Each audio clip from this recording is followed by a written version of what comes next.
Good morning, everyone, and thank you, Superintendent Bolin, faculty, families, honored guests, and of course, the class of 2024. I remember standing at the turf in May of freshman year, 8 feet away from everyone in the alto section, rehearsing for our concert that would be held outside because of COVID.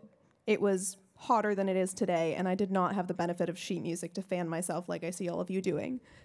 Seriously, it looks like butterflies. I was trying desperately to hear Amanda Pagel hold down our harmony.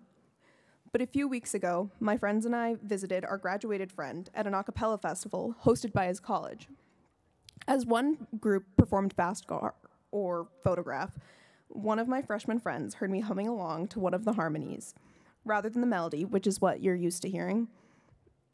And he said, "How do you do that?" And I laughed because I hadn't even realized I'd been doing it. Now, I'm not saying this is a genius skill, but it was hard for me before. I never intended to learn this at all, but just like I've now written and taught music parts, and people actually sometimes follow me to know their music parts, we've all made these subtle accomplishments gradually. Amanda, I hope you're proud of your altos. And that's because we have all been learning how to learn since kindergarten, how to get the grades we need to pass from one grade to the next. From K through 12, we were working on how best to study, how to make ourselves stop procrastinating, figuring out whether we were an auditory or visual learner, if we like hands-on learning or lecture-based lessons. We've learned to prioritize one assignment over another when the sun is already rising on a long, long day of working, about which teachers won't mind if you walk in a few seconds late after the bell, and who will, how to work as a teammate and not do all nor none of the work. Whether we are the organized one or the one who takes initiative, the mediator, or just struggles in a group setting, if we are speech givers, if we like to be the MVP on the field, if we'd rather take our credit off stage or on, who are our people, how to find them, and how to hold on to them.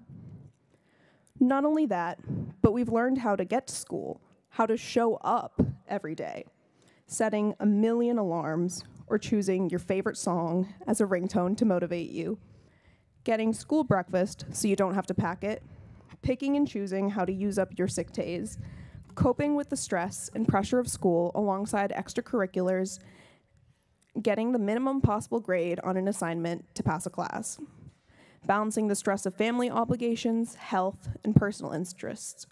We've learned what our interests are: art, music, sports, teaching, socializing, napping, what makes us happy and what doesn't, how much time we want to allot for exercise versus homework, what makes our mood swing from one to the next.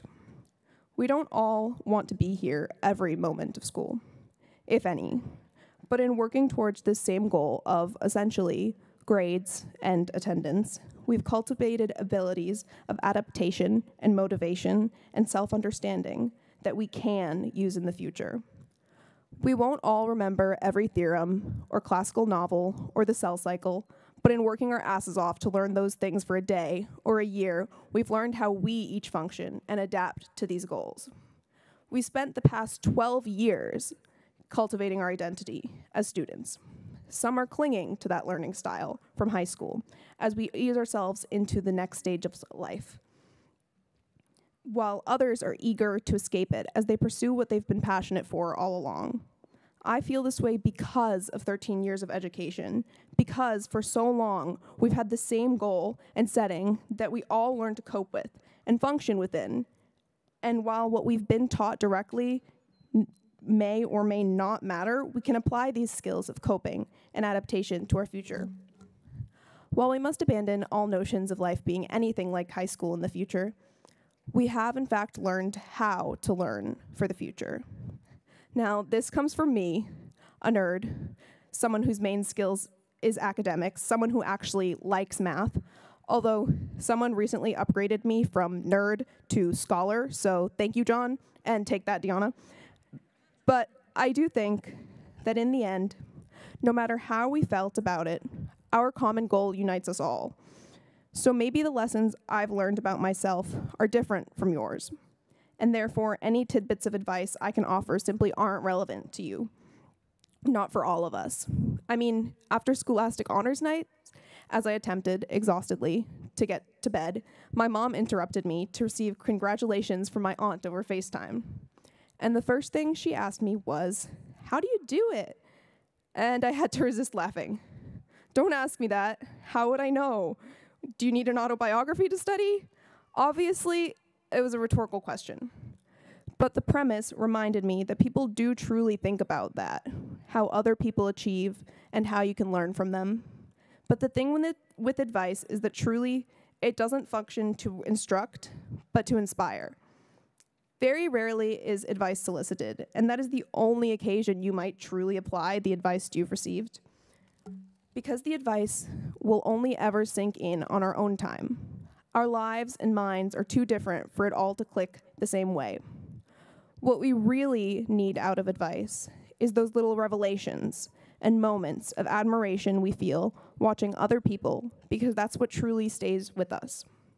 So even if I can't tell you all about my take on time management or how to do geometry proofs, I can remind us of all we've achieved and how we've grown in the past 4 years. On our final day as high schoolers, I wish us all well, because we got this. We've survived this far, and we're going to survive the future just the same. I hope you find your way of harmonizing and fall in love with your life from here onwards as we apply our skills of survival to the life path we truly want in order to thrive.